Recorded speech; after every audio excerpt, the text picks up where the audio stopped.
प्यारे भाइयों बहनों और बच्चों, यह वीडियो गीता के अध्याय 10 के श्लोक 40 का है।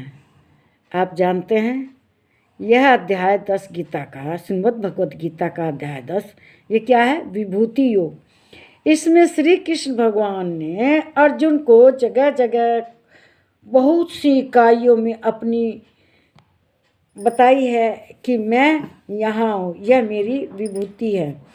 लेकिन यह गणना मात्र से उनकी विभूति नहीं हो सकती कि आप गणना कर लें। वो तो अनंत हैं।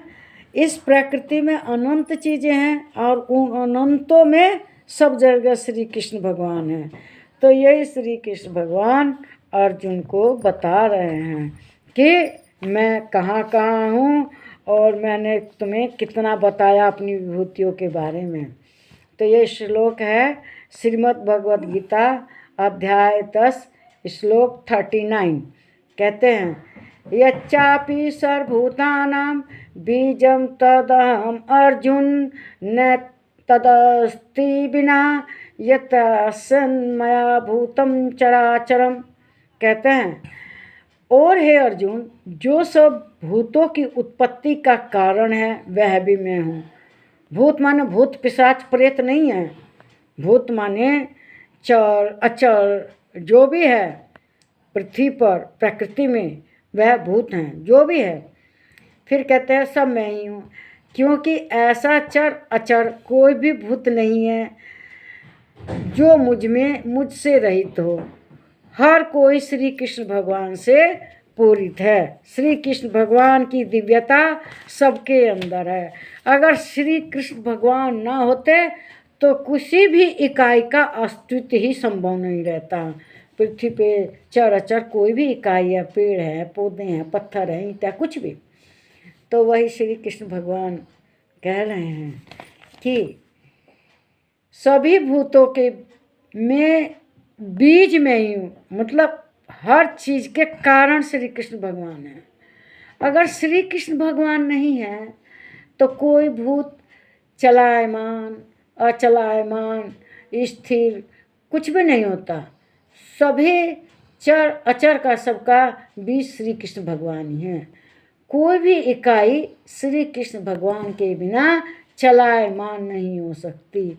उनके बिना कोई भी भूत अस्तित्व में नहीं आ सकता। भूत मतलब इकाई, पृथ्वी के जीव निर्जीव है ना। और उनका जो अस्तित्व है उसमें हर इकाई सकारात्मक है। ये नहीं कि कोई गलत है। हर इकाई के अंदर दिव्यता है और वह इस प्रकृति में अपना योगदान दे रही है। हम लोग जिस चीज़ से घृणा करते हैं वो भी इकाई श्री कृष्ण की भगवान की है और उसमें श्री कृष्ण भगवान की दिव्यता। अब आप कहिए कैसे?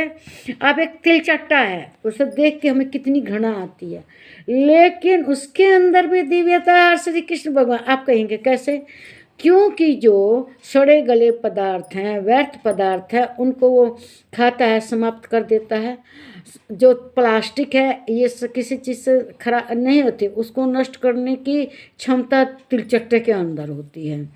तो उसे वो प्रकृति में फिर से पुनः पर इस चक्र में ठीक स्थान पर कर देता है। अब वो उपयोगी चीज़ हो जाती है। प्लास्टिक उसके द्वारा वो उसको इस लायक बना देता है कि प्रकृति में वो मिक्स होके, मिट्टी में मिक्स होके वह उपयोगी मिट्टी बन जाए। तो इस तरह से दूसरे संप्रदाय लोग से हम घृणा करते हैं, सोचते हैं उनके अंदर कृष्ण नहीं है, जबकि दूसरे संप्रदाय में कृष्ण हैं। वे खुद कहते हैं कोई भी किसी देवी देवता को पूजता हो, किसी भी प्रसाद को चढ़ाता हो, वो सब मुझको ही समर्पित होता है, कृष्ण भगवान के पास जाता है। तो हमें दूसरे संप्रदाय से घृणा नहीं करनी चाहिए। अगर हम उससे घृणा करते हैं तो इसका मतलब श्री कृष्ण भगवान से घृणा कर रहे हैं। इस प्रकृति का अस्तित्व में कोई भी इकाई है जिसे आप घृणा करते हैं, तुम्हारा दुश्मन है, मित्र है, कोई भी है, उसके अंदर कृष्ण भगवान है। इसीलिए हमें किसी से ईर्षा द्वेष कुछ नहीं करना चाहिए। सब भगवान के जीव हैं, उनके जीव हैं, सबसे प्रेम करना चाहिए। अगर हम प्रेम नहीं करेंगे तो श्री कृष्ण भगवान नाराज हो जाएंगे। मेरे विचारों को शेयर कीजिए, लाइक कीजिए, ना पसंद आए तो कमेंट बॉक्स में लिखिए। नमस्कार मेरे प्यारे भाइयों बहनों और बच्चों।